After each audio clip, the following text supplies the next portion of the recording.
in my opinion, a product sense interview is about taking an ambiguous problem statement and turning it into an actionable hypothesis or solution or product vision, right? And I think you accomplished a lot of this here. Hey, Evelyn, how are you doing? Great. I'm very excited, Rachel. Me too, Evelyn. It's so nice to meet you. Let me introduce myself. I'm Rachel. I'm an enterprise product lead at an AI startup called Arena. We help large enterprises make decisions using AI models. Before I was at Arena, I was a staff product manager at Meta, where I was building or collaborating with teams to build recommendation systems, personalization systems, and content distribution systems. So that's roughly about me in a nutshell. Why don't you tell me a bit about yourself? Yeah, thank you so much, Rachel. My name is Evelyn. Most recently, I was at Coursera. I was building platform features. Prior to that, worked at various different companies, including Uber. So I would say my expertise is really in marketplace and growth. Right now, I'm actively interviewing, and I'm super excited that I get this opportunity to get you a coach. Oh, wonderful. I am a huge fan of especially Coursera in these. I have taken a few classes there, and it's a wonderful platform. Evelyn, let's imagine that you are a product manager at Meta, and you have 6 months to evaluate if Meta should enter the fitness space. Got it. What do you do? So what we are trying to figure out is whether or not Meta should enter into the fitness space. Great. I guess to start, I'd love to just clarify a few things with you. When we say enter a new fitness space, are we thinking about potentially leveraging some of the Meta portfolio, or this is a brand new space that we are trying to get into? So ideally, if we have 6 months, I think it's best to use Meta's portfolio and leverage our existing features to see if there's value here. How do you think this aligns with Meta's direction overall? What do you see as opportunities here before we dive too deep? Yeah. So I think to tie back to Meta's vision, which is to give people a space so that they could build communities and bring the whole world close together. I think the fitness space makes a lot of sense because how people spend time these days are very fragmented. Meta started off as a social media network, Facebook. I think nowadays people probably spend less time because there are so many competitors. TikTok, Google, YouTube. So I think fitness could be a very strategic lever because people are spending more time on fitness. They probably spend more than 5-10 minutes workout than couple seconds or minute watching social media feeds. So I think strategically, it makes a lot of sense from an engagement perspective. And outside of the engagement, what do you think about the sentiment towards fitness or like building community around fitness? Do you see examples where communities are being built around fitness? Absolutely. Community is, if not the most important one of the most important lever because people find more motivation and interest when they have a lot of people they could work with. And I think that's one of the power of the Facebook or the Meta community. There's already so many monthly and weekly active users. So I think that's like the community piece is probably easy to get. Okay, sounds good. Awesome. So I guess we touched a little bit about the engagement. I wanted to use that as guiding principle in order for me to build this fitness product utilizing existing Facebook or Meta portfolio. I'm going to keep the engagement in mind. Then I will move on to how I usually structure the product sense. I love to brainstorm on who are we building this for? what their motivations or pinpoints are. And then from there, I think I could pitch a few solutions with you. And then from there, probably figure out metrics, how to measure success, and then what the end-to-end experience look like. How does that sound to you? That sounds wonderful. Thank you. Awesome. So to start with, who are we building this for?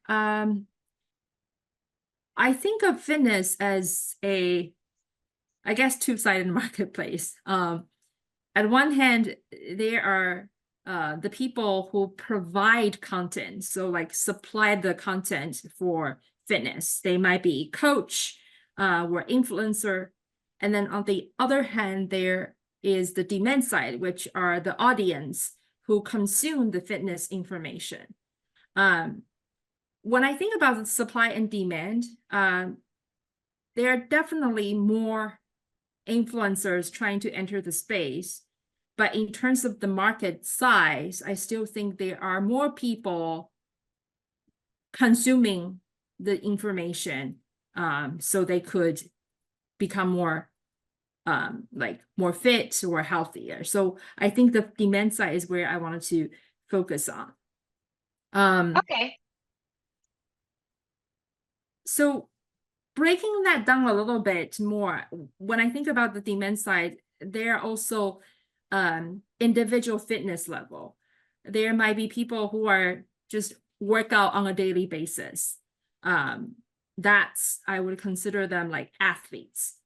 And then there are people who are just maybe like casually working out maybe 1 or 2 times a week.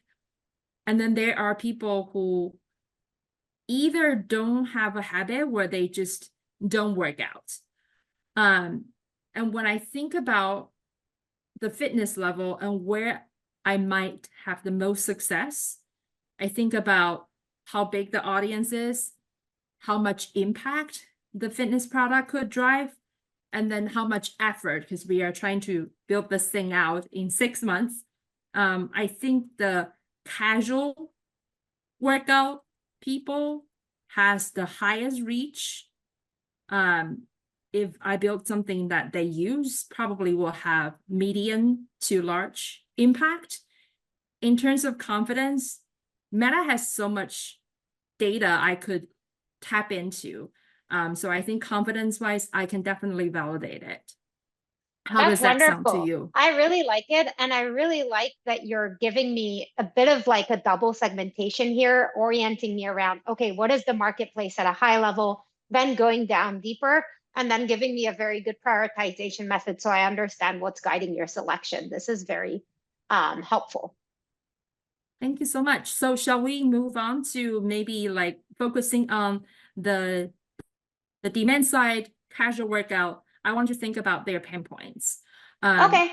So the pinpoints, I consider myself a casual workout. I don't do it every day. Couple of the pinpoints come to mind. One is just the schedule. A lot of professionals, like working professionals, they have a busy schedule, so workout might not be something that's already in their daily routine. So that's one. The other one, I think, is related to like equipment. Workout could be many different things, but some requires like a punching bag or a treadmill. Not everyone has access to that.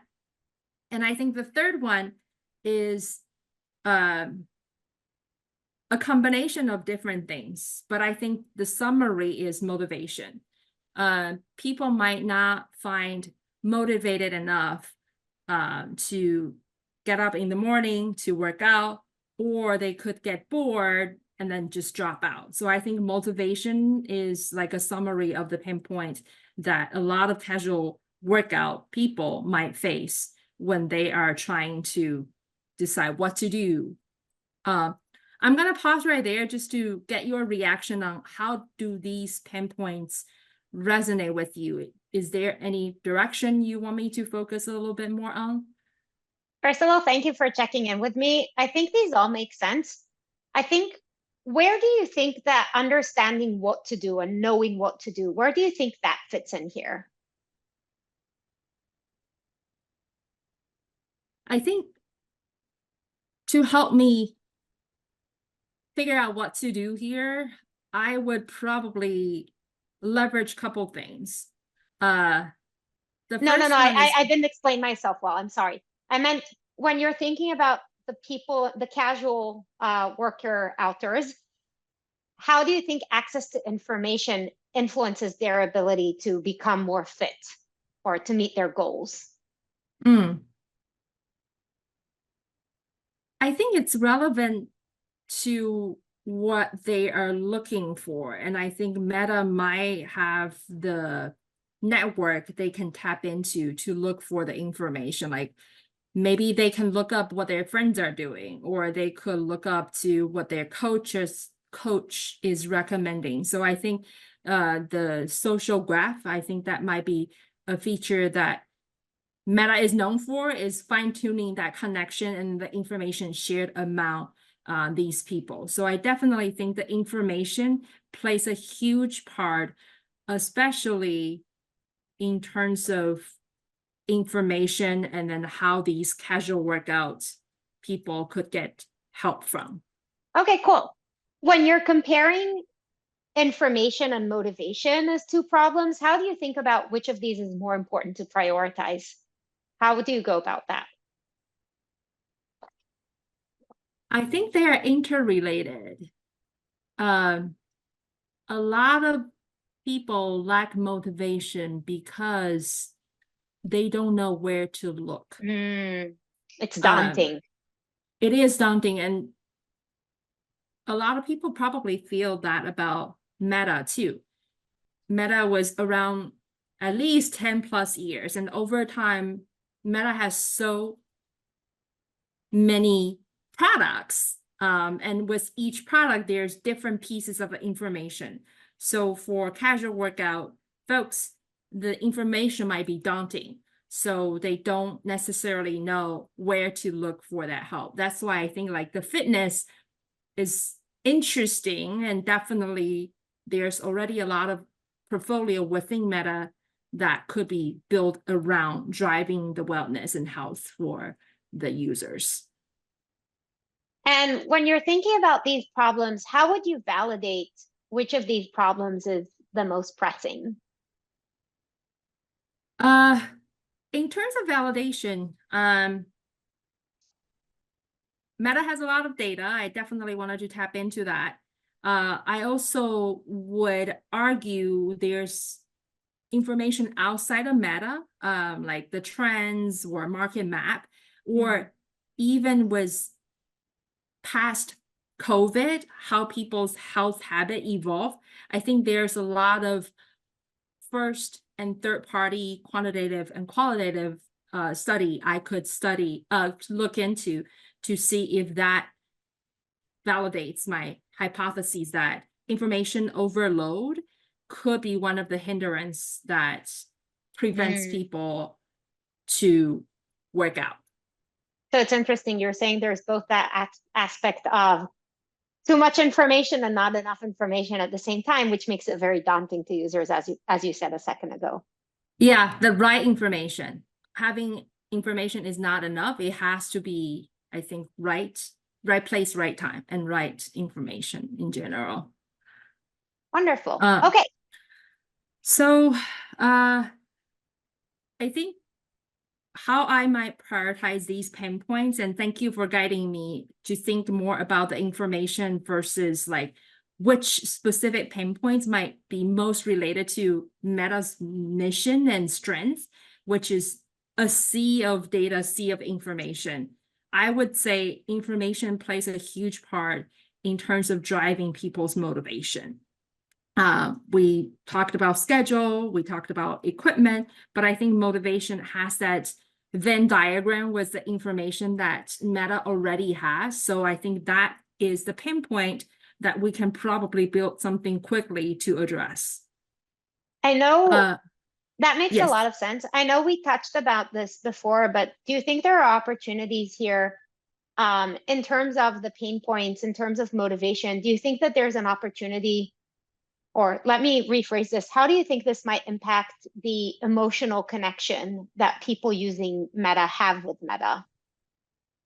I think in emotional connection could be elevated, and I think that could strengthen the engagement, because most Meta users were Facebook or Instagram or WhatsApp users use the product for very specific purpose, like browsing people's activity.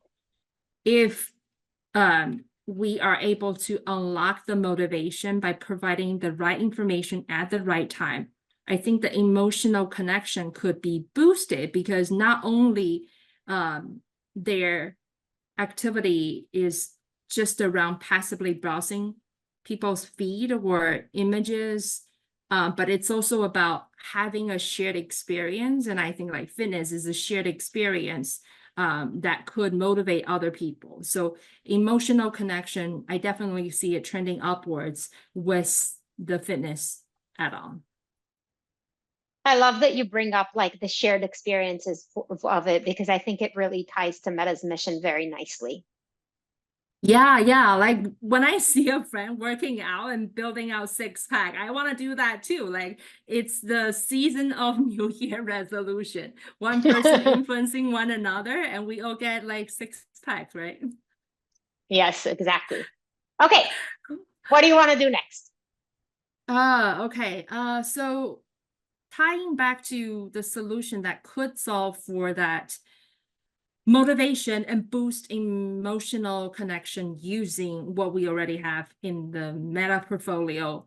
I think couple like low-hanging fruit ideas that I had. One is around like reminder. Like we touched on, there's so much information, there's so many notification going on, but I think related to fitness, if we could serve some sort of like front and center pop-up at the time someone needs to work out, that could be a really good habit formation to motivate people. It's time to work out. I think tying back to the connection piece, another idea could be forming some sort of a social workout group. So if I know I live in Washington, D.C., there are people in the same area, similar age, all are interested in developing some sort of a healthy habit, we could form a group and start working out. And I think that goes back to the emotional connection. Like I'm no longer working alone, I am working out with other people. So I think that kind of a motivation could be like double or quadrupled. The third idea that I had is probably related to the personalization motivation aspect. I think because Meta is investing heavily in the AR VR space, with the information, the social graph, it is possible to build out some sort of like personalized experience that can be experienced through AR VR platform. Maybe like when I put the headset on, it's knowing my brain waves or my heartbeat, and then suggest the best kind of workout at the moment. So in terms of like these kind of three ideas, But I before you go definitely into prioritization, I have a few absolutely questions for you. I love your sure. ideas. When you're thinking about, for example, like that front and center notification that you meant, and thinking about like that social network group, are there opportunities to connect these together to kind of like, maybe you don't need to schedule in advance? Like, are there any other, do you see any opportunity here to kind of like bring these together a bit? Absolutely. Absolutely. I think there lies in a part about personalized preference. And I think Meta is really good at that. As part of either like onboarding or activation flow, Meta could also pause, how do people want to work out? Do they like to work out by themselves? Or do they like to work out alone among other people? So I think those two pieces can definitely connect the notification and then the social group aspect. So let's say, let me play this out for you a bit. Let's say Okay. I know that you, Evelyn, like to work out in a group. And let's say I know that your friend Lisa is just about to go on a run in 15 minutes. How does this connect for you? Yeah, yeah. I love how it plays out. If I see Lisa is going out for a run and I'm just having a sluggish day and I get a notification saying, hey, your friend is going for a run. Would you like to join her? To me, that kind of an emotional booster that we talked about is probably going to help me like get out of my like, oh, I'm having a sluggish day, and then just put on my shoes and join Lisa. So I think those two definitely could be a sequence, one leading to another. So yeah, I think that could play out really well. On the flip side of it, what do you think is the big risk of this approach of like letting you know that Lisa's going on a run? Uh, I think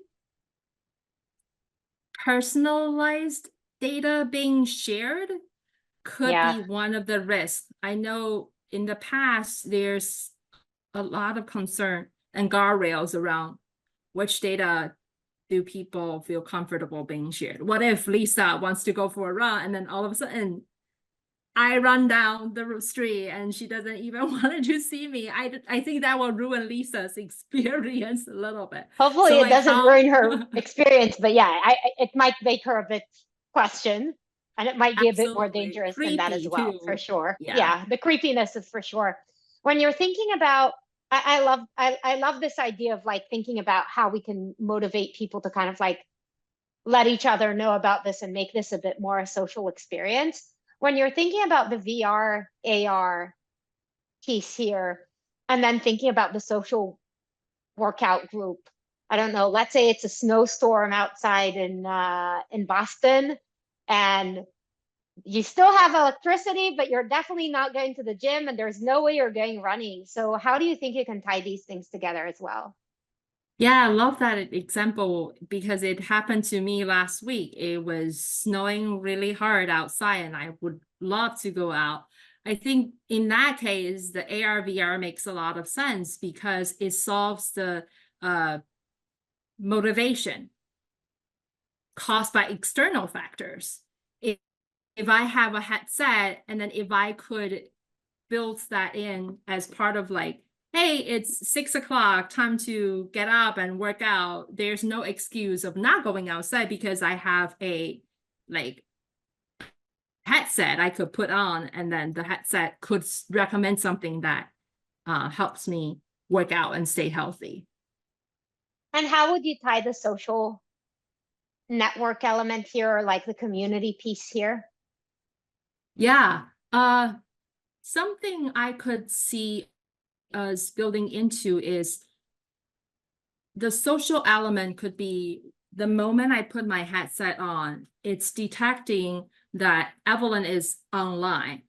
And then also simultaneously seeing who else might also be online. And then all of a sudden, maybe I am running down the virtual track with Lisa or Luke or whatever.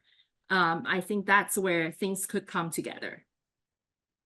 Wonderful. So we have brainstormed a few solutions. Some of them you brought yourself, and some of them you kind of like brainstormed a bit with me. And thank you for collaborating with me on this. What do you think is the most impactful solution here? Uh, in terms of impactful solution, I wanted to think about personalized experience. If a person is a solo workout, then I would say probably the reminder is a low-hanging fruit. I feel confident to build this out within the time constraint, like 6 months, and then get it out and validate what kind of impact it has. But if Let, it's, yes.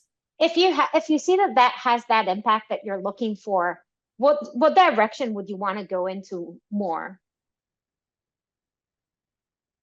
Direction. Number one, I would try to bundle other elements. So if reminder works great, then I probably would see if there are other social element I could tie into, like the social group, or forming some sort of like competition, like friendly competition with other friends. So at the same time, everybody gets like that kind of a reminder to work out. So those are a couple ideas that could be bundled after early success of the impact. Interesting. Um, Last question.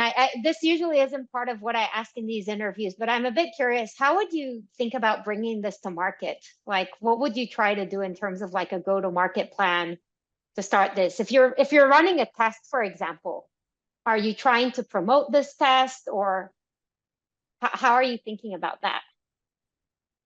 Uh, yeah, that's a great question. I think maybe March is the Wellness Awareness Month.